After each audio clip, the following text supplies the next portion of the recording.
mentes analíticas. Hoje eu estou aqui com Edra Santana, que é analista de dados e presta consultorias para empresas. Ele tem se destacado no LinkedIn com publicações de data visualization ou, para os mais íntimos, visualização de dados. Esdras, muito obrigada por aceitar o nosso convite e seja muito bem-vindo ao nosso espaço. Muito obrigado, Eliana. Muito obrigado pelo espaço. Eu realmente fico muito feliz em ter recebido esse convite. Para mim é um prazer estar aqui, poder colaborar, poder compartilhar um pouco aí do que eu tenho feito. Muito A obrigado. felicidade é nossa. Eu que agradeço. E para quem ainda não segue ele no LinkedIn, gente, corre lá, Esdras Santana, que você vai se deparar com um monte de conteúdo interessante sobre a área de dados no geral e principalmente visualização de dados.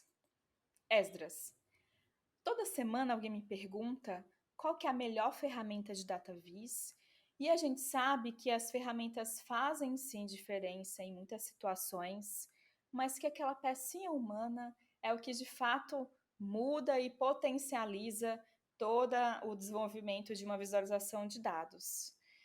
É o que faz a diferença nessa equação. Então, quais conhecimentos são necessários para a gente fazer um bom dashboard, por exemplo?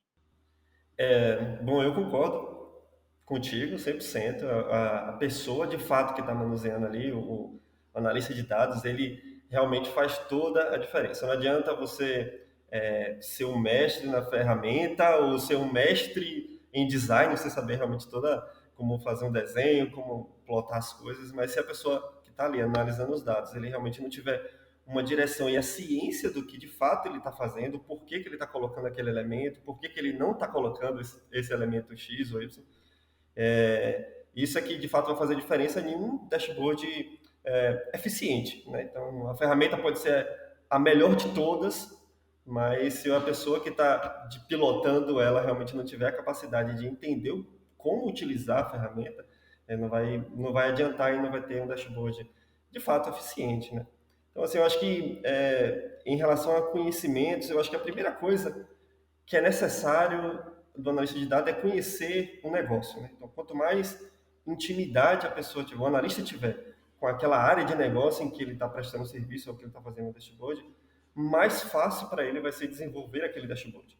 Porque a pessoa que conhece da área daquele negócio ali, ele sabe quais são as métricas mais importantes, ele sabe como medir aquilo, né? Ele sabe como potencializar aquele mercado.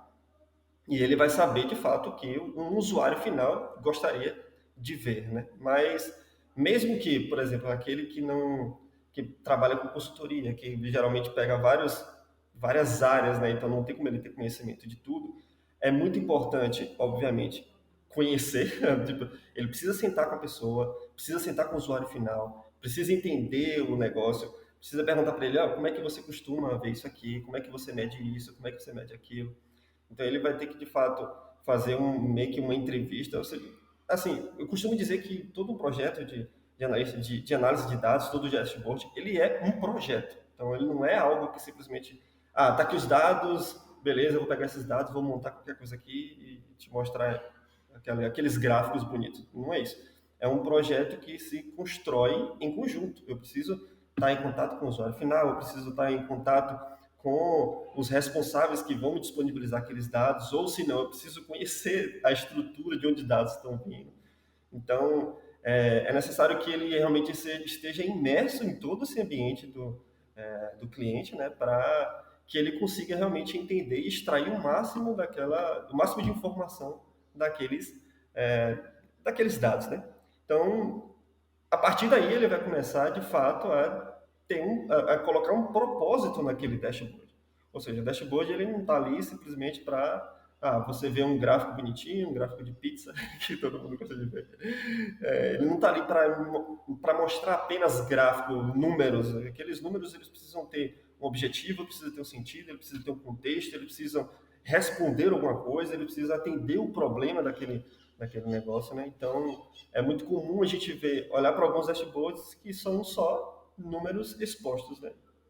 E muitas vezes não respondem nada, muitas vezes não dá insight, muitas vezes não dá para a gente olhar e tirar uma decisão precisa em cima daqueles dados. Né? Costumo muito comparar. eu costumo muito comparar um dashboard com um painel de carro, que é um dashboard também, né? Então, geralmente os painéis de carro, hoje os mais tecnológicos estão mais complexos, né? Mas geralmente os painéis de carros eles são bem simples. É coisa que você bate o olho ali e você consegue ler rapidamente, até porque precisa ser rápido, porque o piloto ele está dirigindo ali, ele não pode perder a atenção.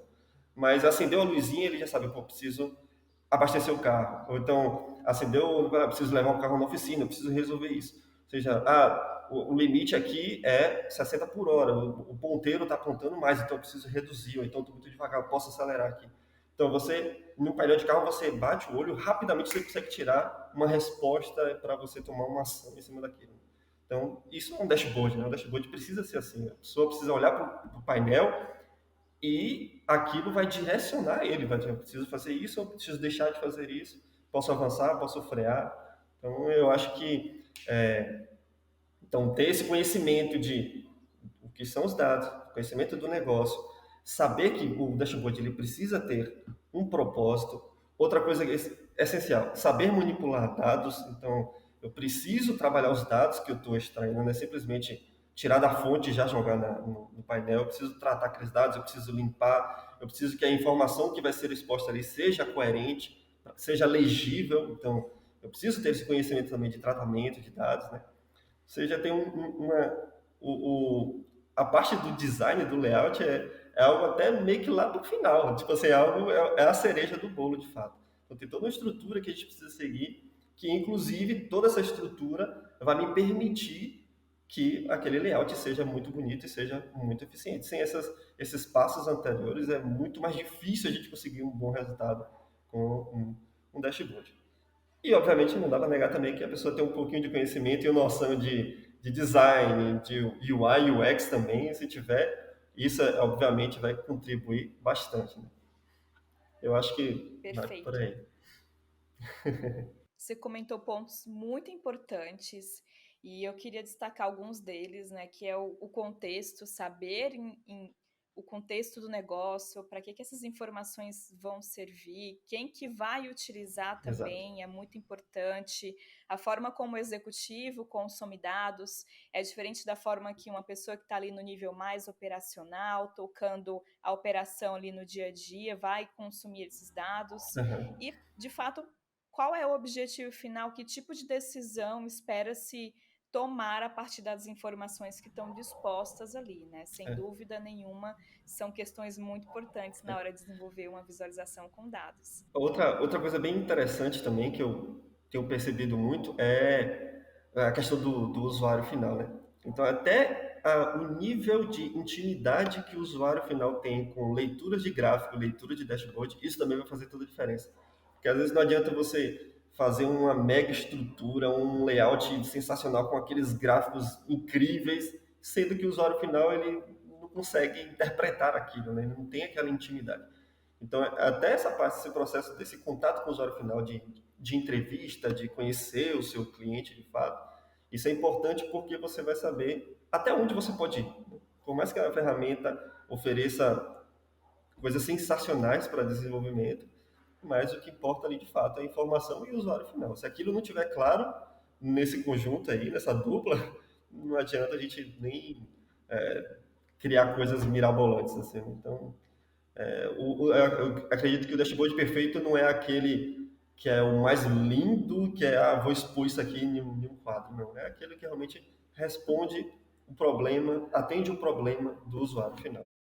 Sem dúvidas, não adianta utilizar um box plot maravilhoso se a pessoa não vai Exato, conseguir interpretar aqueles dados e tomar uma decisão a partir dele, né? exato, exatamente. Uhum. Inclusive, falando sobre gráficos, quais são os gráficos mais comuns e como que a gente deve utilizá-los no nosso dia a dia? Eu acho que os gráficos, assim, eu parto muito do simples, né? Toda vez que eu estou desenvolvendo um projeto, eu sempre começo do mais simples possível. Então, tipo, é o gráficozinho de barra mesmo, tipo assim, gráfico de linha. Então, os gráficos que geralmente as próprias ferramentas já nos sugerem, né? Então, tipo, já tem, por exemplo, o Power BI, tem aquele cantinho ali, o Tableau também, tem o Data Studio, ou seja, geralmente todas essas ferramentas de Data Visualization, eles já tem um grupinho de gráficos que são geralmente os mais utilizados, né? E geralmente eles são os que você de fato precisa, né? Eu não me lembro, eu acho que se eu já usei 5 visuais assim importados em algum projeto real, é muito, muito. Eu não lembro realmente de ter importado algum visual assim. É muito raro eu de fato precisar de algo externo para que eu consiga mostrar a informação necessária, né? Então, eu sempre parto do simples. Então, é lógico que existem tipos de gráfico para determinado tipo de informação que você quer ver. Então, tipo assim, por que eu uso um gráfico de linha? Existem situações que eu preciso usar, que é muito melhor usar um gráfico de linha para representar comportamentos temporais e tal. O gráfico de pizza, que é tão condenado hoje, né? Que a maioria, todo mundo gosta, mas não é o melhor gráfico não é o melhor gráfico de se É usar. uma É a polêmica. grande polêmica. Pô, gráfico de pizza, de fato, tipo, se você tem 10 categorias ali, você quer medir aquelas categorias, a proporção em cada categoria, usar um gráfico de pizza vai ser um terror, porque você de fato não vai, aquela informação não vai estar tão clara, assim, você não vai conseguir tirar quase nada ali de realmente de útil. Então existe um tipo de gráfico melhor para representar isso. Mas o gráfico de pizza é proibido? Obviamente que não. Tem situações que eu gosto muito, eu acho bonito, mas eu utilizo quando tem no máximo, por exemplo, 2 categorias, ou eu estou representando uma única métrica e o quanto que ela atingiu em relação à meta, alguma coisa assim. Então, eu sempre parto dos mais simples, e aí, à medida que o projeto vai ganhando maturidade, vai ganhando consistência, os dados estão mais consolidados, a informação é aquela de fato que o cliente quer ver. É muito comum a gente estar trabalhando, desenvolvendo um dashboard, e na conversa com o cliente, ele vai começar a perceber que ele precisa daquela informação de uma outra maneira. Então a gente precisa voltar e reconstruir novamente, mudar o layout, mudar o tipo de gráfico que a gente está usando, até a gente realmente alinhar, pronto, é isso que eu quero ver. Aí a partir daí eu começo de fato a evoluir também o meu design, pô. Aí começo a explorar mais a ferramenta, explorar, pô, tem um gráfico melhor que eu consiga reproduzir isso aqui, que vai passar essa informação de maneira mais fácil, mais claro. Aí sim é que eu começo a pensar na possibilidade de importar um visual novo, ou criar alguma coisa diferente. Mas eu sempre parto do mais simples, aquele, obviamente respeitando o tipo de gráfico para o tipo de informação, né? Hoje é fácil você achar, quando é que eu uso o gráfico de linha, quando é que eu uso o gráfico de coluna, quando é que eu uso o gráfico de área, quando é que eu uso um marcador simples. Então, hoje é fácil de achar isso na internet, respeitando isso, obviamente, mas eu sempre aconselho a partir do simples mesmo, para depois ir evoluindo à medida que vai tomando maturidade o projeto, né? Concordo contigo, até porque algumas pessoas eu percebo, né? Elas têm uma resistência a utilizar um gráfico de barras, né, para apresentar ali categorias, ou o próprio gráfico de linhas, né, para a gente fazer o acompanhamento de uma evolução temporal, porque elas falam, mas é muito simples, eu quero utilizar algo Isso. mais complexo. Mas por ser simples, é que você deveria considerar utilizá-lo ou utilizá-los, porque a curva de aprendizado para a pessoa entender as informações que estão ali dispostas também vai ser mais simples, vai ser mais rápida, né? Então, Uhum. muitas vezes você ir pelo mais simples torna a sua informação até mais útil para aquela pessoa que está consumindo. Então, elas devem ser consideradas, sem dúvida. Teve uma vez que eu li, eu não sei se eu li ou assisti uma palestra sobre criação de dashboards, né, visualização de dados, e o palestrante ali falou que quando você utiliza, usou, exemplo, um gráfico de barra aqui, aí tem outra situação do lado que precisou usar gráfico de barra e precisou usar o gráfico de barra de novo, no mesma tela, né? Aí ele, se essa é a melhor maneira de você transmitir a informação, use o gráfico de barra. Seu dashboard ele não vai ficar. Como foi a expressão que ele usou? Seu dashboard ele não vai ficar amador, muito pelo contrário. O seu dashboard vai ficar profissional, porque o objetivo dele é transmitir a informação com eficiência, né? E às vezes a gente usa o gráfico de barras aqui e não quer usar de novo o gráfico de barras, vai ficar feinho, não vai ficar legal. Mas se aquela é a melhor maneira de representar aquela informação, tem que usar, não tem para onde correr. Sem dúvida, super Não concordo. adianta complicar. Estamos alinhados quanto a isso. Concordo 100%. E sobre as cores? Quais são as preocupações que eu devo ter com relação a elas? Cores eu acho que É uma das partes mais difíceis na questão de um layout, né? Tipo, de um dashboard. Então eu tive muita dificuldade, até hoje. Na verdade, assim, por mais que eu tenha. Beleza, eu já tenho um tempo que eu estou investindo em layout de dashboard, em visualização de dados, então acaba que naturalmente as coisas começam a fazer mais sentido para mim e as coisas começam a fluir com mais facilidade. Mas é, todo o meu processo, o meu projeto com visualização de dados e layout de dashboard começou porque eu tinha um grande problema com isso. Então, para mim, montar um dashboard era toda a parte de tratamento de dados, de criação de cálculo, essas coisas, para mim era tranquilo, não tinha dificuldade. Mas na hora de desenvolver o dashboard para fazer a entrega, era uma dor de cabeça. Eu falei, pô, eu preciso resolver isso aqui, porque né, se eu quero trabalhar com isso aqui, não dá para ficar gastando toda hora 2, 3 horas para montar uma coisa que nem eu mesmo estou satisfeito. Né? Então, tudo começou a partir daí, né, que eu comecei a investir. E cores era uma das coisas que realmente é onde pega o analista de dados, principalmente que não tem intimidade com design. Né? Porque, pô, aí eu falei, beleza, como é que eu vou estudar as cores? Então, eu não quero partir daquela psicologia das cores, o sentido de cortar, o que faz aquilo. Eu não queria ir por aí. Eu queria realmente descobrir algo que, para mim, fizesse muito sentido e fosse muito fácil de ser aplicado. E foi aí que, eu estava estudando algo específico sobre UI e UX, né, de desenvolvimento de interface, experiência de usuário, essas coisas. E aí eu descobri uma regra que eles usam para desenvolvimento de sites, de plataforma, de interface no geral.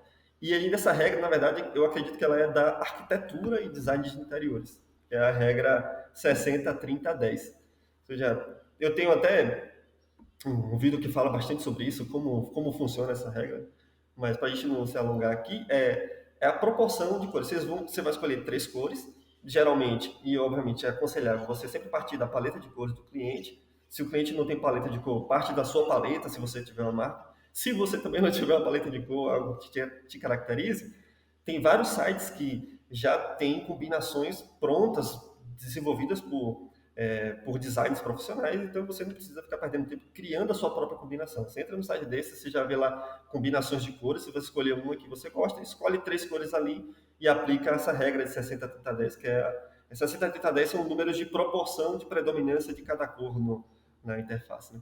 E aí, depois que eu descobri essa regra, na verdade, e comecei a aplicar ela para desenvolver meus dashboards, de fato, meu problema de cor, com cores, desapareceu, né? Porque realmente fica muito simples, é uma direção, obviamente não é a regra, não é a única regra, né? Só dá certo se fizer assim, não é, obviamente.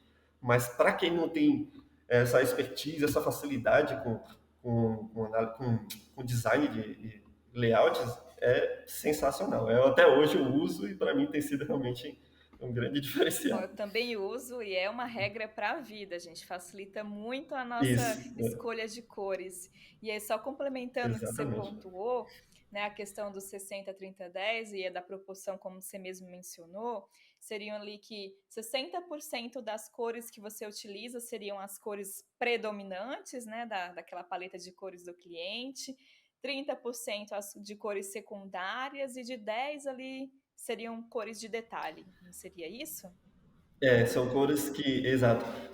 Esse de 10%, ele geralmente são cores que você utiliza para chamar a atenção, né? Para a construção de sites, por exemplo, eles chamam CTA, né? Call to Action. Ou seja, é um chamado, algo que vai chamar a atenção do usuário para que ele faça alguma ação, né? O clique no botão de compra, ele revela alguma informação ali por trás, né? Ele está naquela cor com algum propósito. Então, na aplicação do dashboard, você pode utilizar isso para você guiar realmente o olhar do usuário final para mostrar aquilo que de fato você quer que ele veja, né? Seja em um gráfico, por exemplo, alguma categoria que você queira chamar atenção, você vai utilizar aquela cor, ou por exemplo, algum outlier dentro de um gráfico de dispersão, por exemplo, você pode apontar ali. Então, você pode usar esse artifício dessas cores, até nos próprios botões mesmo, botões de navegação entre páginas. Você pode usar essa cor que você separa para usar, que ela vai compor 10% do seu dashboard, é a cor que vai realmente chamar a atenção do usuário para ele caminhar dentro do dashboard. E aí, como você falou, 60% vai ser uma cor que vai ser onde tem a maior predominância, né? Geralmente eu utilizei a cor de fundo, aquele background branco ou mais escuro. E eu geralmente uso as cores que vai ser 30%, vai ser a cor que vai dar contraste, né? Que eu vou colorir os gráficos, que eu vou colocar. Que geralmente é a cor que caracteriza a marca, né? A logo. Então, por exemplo, uma marca famosa aí, sei lá, Coca-Cola, os 30% seria o vermelho, digamos assim, né? Para chamar a atenção, que vai caracterizar de fato o dashboard com a cor do cliente. Então, eu acho que a cor, de fato, é onde, principalmente quem está começando, é onde mais peca, principalmente aí que volta aquela parte do conhecimento. A pessoa usou um gráfico de pizza com centenas de categorias, e aí a ferramenta, ela vai precisar diferenciar aquelas categorias, e para ela fazer isso, ela vai distribuir cores aleatórias em todo aquele gráfico de pizza. Então, assim, se você não presta atenção a isso, então o seu painel começa a ficar todo colorido e aí não vai fazer mais sentido nenhum aquilo, vai começar a causar dispersão, então acaba que a eficiência diminui significativamente. Sem dúvidas. E aí, só para complementar, você deu uma ótima dica, que é buscar por sites que dão ali algumas combinações de cores a partir do guide do cliente.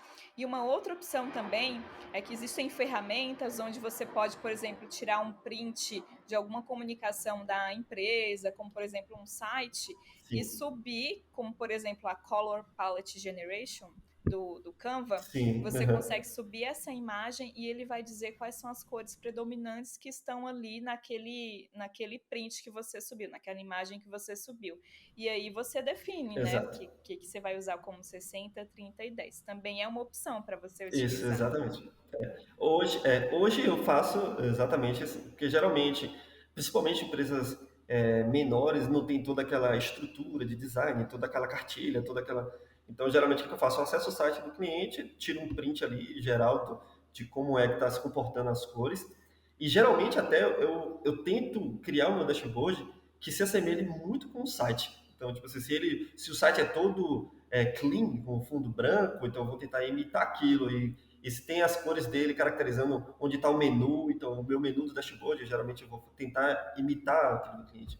E eu faço do jeito como você comentou, né? Tipo, entro lá no site, tiro um print, jogo na ferramenta. Hoje eu utilizo o Figma, jogo na ferramenta e extraio daquele print ali a paleta de cor que eu vou usar. Aí eu escolho as três cores, né? Do 60, 30, 10 e aplico. Excelente. Então realmente fica bem mais fácil, fica bem leve. Eu vou passar a usar mais o Figma, viu? Acho que tem oportunidades que eu não estou Use. utilizando ainda.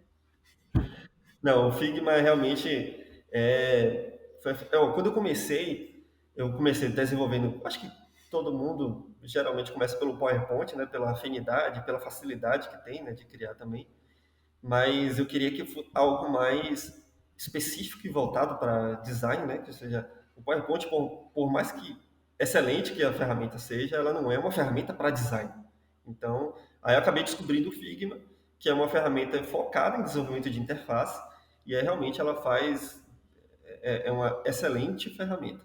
Você é muito fácil, é muito intuitivo, e o poder que você consegue extrair dela de potencializar seu resultado, de acelerar a sua produtividade, realmente isso faz uma diferença gigantesca. Então, até hoje eu utilizo o Figma e realmente é muito bom. Sem dúvidas, eu escuto que as pessoas comentam: ah, mas eu vou ter que criar no Figma elemento por elemento, vai acabar demorando mais. Só que as pessoas esquecem que, com o passar do tempo, aqueles elementos criados você pode reutilizar. Então, você já não vai ter esse tempo Exatamente. direcionado para criar um novo elemento. Ele já está ali, é só aplicar.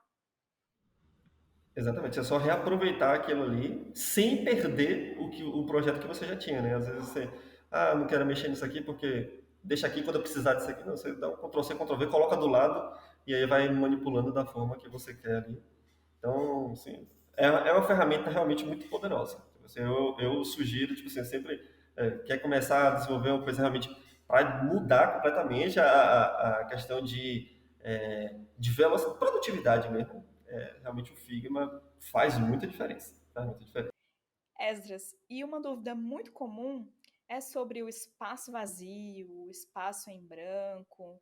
As pessoas, quando estão começando ali na visualização de dados, elas têm questões sobre: será que eu deixo esse espaço aqui? Será que é melhor preencher com alguma outra informação, com algum elemento visual? Afinal de contas, o espaço vazio, ele é o nosso inimigo? A primeira resposta para isso que eu diria é não, obviamente que não. A gente precisa, é muito comum usar o termo área de respiro, né? Então a gente precisa, em uma interface, no layout de dashboard especificamente, a gente precisa respeitar os espaçamentos entre os elementos que estão compondo aquele layout. Então, por quê? Existe todo um conceito, existe algumas leis, inclusive, alguns princípios que foram estudados aí por alguns caras aí, estudiosos aí, que eu não lembro o nome deles, mas eles desenvolveram, existem os princípios de Gestalt, ou leis de Gestalt. Ou seja, o que é isso? Ou seja, eles é como se eles mostrassem como a mente humana funciona quando olha para uma imagem. Ou seja, eles descobriram que existe um padrão de todo ser humano de interpretação de imagem, de algo visual, né? E o espaço em branco ajuda muito nesse processo. Então, dentro de um layout, por exemplo, a gente precisa respeitar alguns desses espaços, porque ele vai fazer sentido em todo o conjunto. Então, tipo assim, tem umas regras de criação de dashboard, por exemplo, que você não pode colocar elementos muito próximos que eles não têm uma relação clara entre si. Se você se aproxima demais um elemento do outro, isso, a nossa interpretação natural do ser humano, de interpretação de imagem, ele tem a tendência de achar que aqueles elementos que estão muito juntos, existe uma correlação entre eles. E às vezes, se você não respeita isso de um dashboard, às vezes não tem relação absolutamente nenhuma entre aquelas informações, mas o fato de estar juntos ali, aquilo ali pode atrapalhar a interpretação da informação. Então, é muito importante, é muito comum, por exemplo, hoje eu não crio mais dashboard sem aquelas caixinhas para cada gráfico, né? Então, cada gráfico eu vou plotar ele dentro de um boxzinho, né? De cada quadrinho com seu gráfico e representando aquela informação única. Então, é muito comum também a gente ver dashboards que não existem essas caixinhas, eles são apenas separados, apenas distantes um do outro. E se essa distância não estiver muito bem feita, se não estiver sendo respeitada, aquilo começa a bagunçar demais a interpretação, a leitura de toda aquela informação que está sendo é, exposta ali. Então, a minha primeira resposta para espaço vazio é não. Você precisa ter espaços vazios para que você consiga ler de fato as informações, conseguir separar cada coisa e cada qual no seu cada qual, né? Mas, aí vem a minha segunda resposta. Por que que esse espaço vazio pode se tornar um inimigo? Eu já vi muito, por exemplo, hoje no meu LinkedIn, eu acho que 90% das pessoas que me seguem são analistas de dados. Então, porque procurando referência, inclusive, de layout, essas coisas. E muitas dessas pessoas são pessoas que estão iniciando, né? E para quem está iniciando, está sempre participando de semanas de dashboard, de algum curso de alguma coisa, e eles sempre vão postando os resultados, né? Se vão desenvolvendo dentro dessa semana ou desse curso.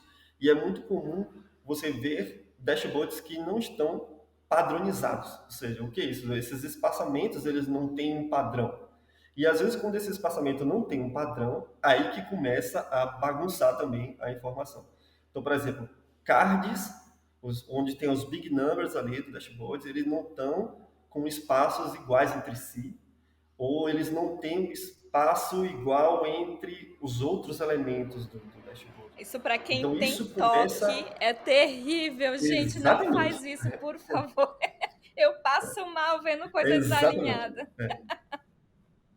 Exatamente. E é justamente aí, esse toque, ele vem porque é a forma que o nosso cérebro enxerga aquilo. O nosso cérebro ele está o tempo todo buscando por algum padrão quando a gente enxerga uma imagem. Ele está buscando por um padrão. Então, se tem algo ali que está desarrumado, está desalinhado, tem espaço demais entre os elementos e no próximo elemento tem espaço de menos, aí aquilo começa a tirar atenção. Quem é mais sensível a isso, obviamente sofre, mas quem às vezes não passa despercebido, mas às vezes ele não percebe o quanto que aquilo afeta a informação, né? O quanto aquilo atrapalha ele de fato de enxergar aquilo como ele deveria estar enxergando. Então, às vezes a pessoa está construindo um dashboard, desrespeita esses espaços em branco ou deixa um buraco lá no dashboard não bota nada, entendeu? Não bota um gráfico, não tem um marcador, não tem nada, apenas ficou um espaço em branco lá por dividiu de uma maneira errada, se atrapalhou, não dividiu corretamente os espaços entre cada elemento ali, e acaba que ficou vários buracos dentro do dashboard. Você olha para o dashboard, você vê vários buracos ali sem informação. E aí é que o espaço branco começa, de fato, a se tornar o nosso inimigo, porque o espaço branco ele começa a atrapalhar, de fato, a interpretar a informação, né? Então, é todo um conjunto, de fato. Então, quando a gente constrói um dashboard, a gente precisa entender que o que a gente está colocando ali, ele precisa ter uma função. Se está colocando aquilo ali apenas para enfeite, provavelmente para você não pode afetar, mas para alguém que tem uma acessibilidade maior ou está buscando alguma coisa mais focada, aquilo vai começar a atrapalhar. Então, todo elemento dentro do dashboard ele precisa ter uma função clara, né? Não é simplesmente, tá bonitinho, bora botar essa figurinha aqui. Perfeito, sem dúvidas. E falando sobre processos, conta aí para quem está começando, quais são os processos, quais são as etapas que eu devo desenvolver para fazer aquele dashboard de milhões? Assim, eu costumo dizer que para você fazer um dashboard, eu quero criar um dashboard que seja lindo, que seja bonito, eu acho que ele não vai diferir em nada de um projeto normal de criação de análise de dados como um todo, né?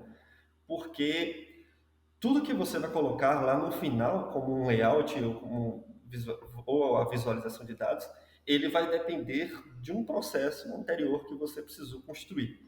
Então, o processo de coleta de dados, o processo de transformação de dados, o processo de criação de medidas, de métricas, de KPIs, tudo isso vai interferir no final. Às vezes a gente ignora todo o tratamento de dados e quer focar logo no visual, né, no layout final. E o layout final, de fato, não é que ele é o menos importante, você está deixando por último. É porque ele tem que ser o último processo mesmo, né? Você já tem tudo arrumado, as suas informações já estão prontas, agora você vai escolher a melhor maneira de exibir essa informação. Então, todo o layout ele tem que estar focado na informação e não eu vou fazer isso aqui porque vai ficar bonito. Não, isso não existe de fato. Isso aí vai começar a atrapalhar. Por exemplo, é muito comum pessoas que pegam uns backgrounds que são disponibilizados em cursos ou na internet, baixa aquele background ali e começa a adaptar os seus dados para encaixar no painel. Isso é um erro gigantesco, porque você vai deixar colocar informações que são realmente relevantes para a sua análise ali, ou você vai colocar coisas demais completamente desnecessárias, mas você precisa compor aquele espaço que está ali. Então, o processo ele começa de fato como se fosse um processo de análise de dados, um processo de extração, o planejamento de como você vai extrair aqueles dados, o planejamento de onde você vai armazenar, como você vai tratar aqueles dados. Às vezes, você vai precisar ir lá na frente e depois voltar para a transformação. Por exemplo, você tem os dados lá, conversa com o usuário final e ele fala, eu preciso enxergar assim, assim, assado, eu preciso que isso seja dividido por tais e tais categorias.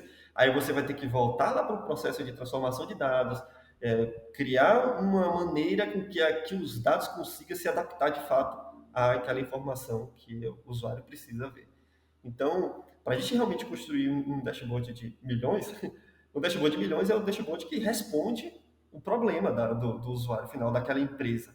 Então, você precisa que no final daquele layout ali, quando você estiver construindo o layout, você precisa fazer com que os dados consigam chegar até aquilo ali. Eu preciso transformar isso aqui, esse dado do jeito que está aqui, preciso transformar ele de maneira que eu consiga aplicar ele nesse gráfico, eu consiga transformar ele para consiga realizar um cálculo x, y, z nele, para ele me trazer essa informação. Então, todo o processo de extração de dados, a coleta, né, a transformação, a conversa, eu preciso conversar muito com o usuário final, até realmente alinhar e você ter certeza de que aquela informação é a informação que ele quer ver. Não adianta a gente jogar as informações de qualquer jeito no painel, porque é muito provável que aquele dashboard ele vai ficar em desuso, ele vai olhar, legal, tá bonito, não sei o que, mas aquilo não vai ser útil para ele. Ou você vai apostar tudo na ferramenta, não, eu vou fazer um dashboard assim, que vai clicar aqui, vai acontecer isso e aquilo. E aí chega no final, o cliente fala, não quero, não é isso que eu queria ver. E aí você vai ter que desmanchar tudo que você fez. Aí por isso que eu falei, pô, parte do simples, vai alinhando sempre, vai mostrando, ó, eu quero, é assim que a informação que você precisa, é assim que você quer, se tá bom.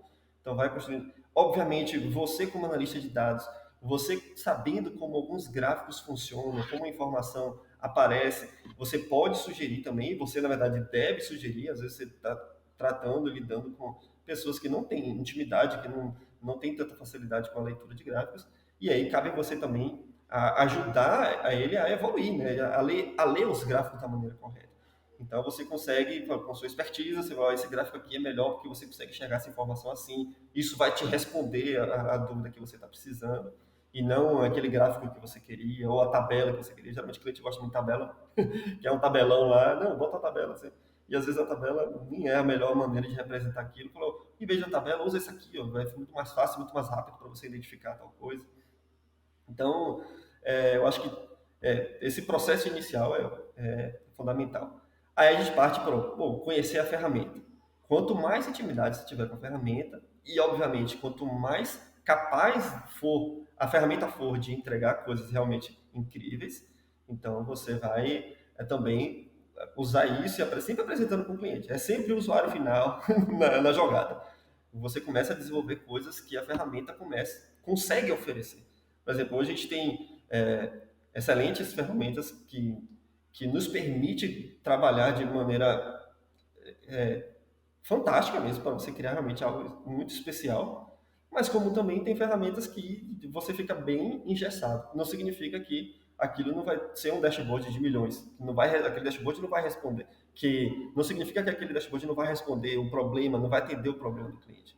Não, mas obviamente quanto melhor a ferramenta, quanto mais capaz a ferramenta for, e quanto mais você tiver intimidade com aquela ferramenta, você consegue evoluir e fazer com que realmente o seu projeto realmente tome proporções muito maiores, né? E, como eu falei também, a questão das leis, os princípios de Gestalt. Obviamente que não vou me debruçar sobre isso aqui, vou aprender tudo como é o comportamento humano. Não. Coisa simples a gente já faz naturalmente, mesmo sem estudar nada, você já consegue montar coisas respeitando esses princípios, né? Mas obviamente que se você tem também esse conhecimento por fora, aquilo de certa forma te ajuda a criar coisas que realmente sejam mais eficientes, mais agradáveis visualmente, né? Mais profissional.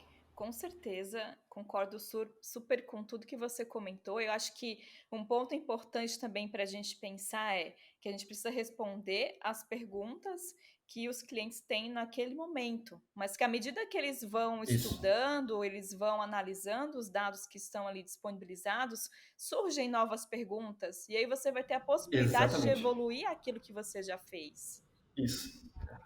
Na própria análise ali, ele vai começar a ter insights que, se ele tiver aquele insight representado no dashboard, vai ser muito melhor, vai ajudar bastante ele. Então, aí você, é como eu falei, né, é um projeto em construção. Então, você vai pegar o dashboard, vai aprimorar aquilo, né? Ele vai estar sempre evoluindo, estar sempre melhorando, realmente, para o negócio, de fato, evoluir, né? Então, sempre trazendo respostas e insights para tomadas de decisões. Então, aquela questão mesmo, por exemplo, que é muito comum a gente ver dashboard que tem um card lá com um valor de faturamento, não sei quantos milhões. Beleza. O que significa isso? Isso é bom? Isso é ruim? Em que contexto a gente está utilizando? Em que contexto esse valor de receita aqui? É, eu olho para esse número aqui e é só um número. Eu não sei se está bom. Eu não sei se comparando com o mês passado, com o ano passado, eu estou bom ou não. Se em relação à minha meta, eu estou bom ou não. Então, ou seja, tem todo esse processo também de contextualizar toda a informação. E isso é uma das coisas mais importantes dentro de um dashboard. Né? Não adianta você colocar uma receita lá sem saber o quanto da meta você já atingiu, o quanto de você está relacionado ao ano passado, ao período anterior, de ter um comparativo, né? Para você realmente saber para onde é que está indo, né? Para onde é que você está indo. Com certeza. E você comentou sobre os princípios da Gestalt. Eu também super incentivo todo mundo estudar sobre os princípios da Gestalt. Você comentou pelo menos de 2 dos 7 princípios, que é justamente a questão de proximidade de dados, que também é a questão de utilizar o acercamento, né, quando você destaca cada um dos gráficos ali com uma bordazinha para direcionar que ali é uma informação única, ali, está sendo destacada. Então, gente, ó, já Aham. temos pelo menos 2 dos 7 aí. Vamos estudar os outros 5 que a gente vai utilizar no nosso dia a dia. Isso. E ajuda muito. Tipo, é lógico que, como eu falei, você não precisa mergulhar nesses princípios, na psicologia, para tentar entender como o cérebro funciona. Mas à medida que você vai tendo a noção de como se comporta cada coisa, aqueles princípios ali, aquilo vai começando a ser natural no seu processo de criação, né? Quando eu comecei, eu lembro que quando eu comecei a desenvolver, a focar nos estudos para desenvolver layout e dashboard melhores, né? Eu lembro que eu tinha, usando o Figma, né? O Figma tem, você pode criar páginas.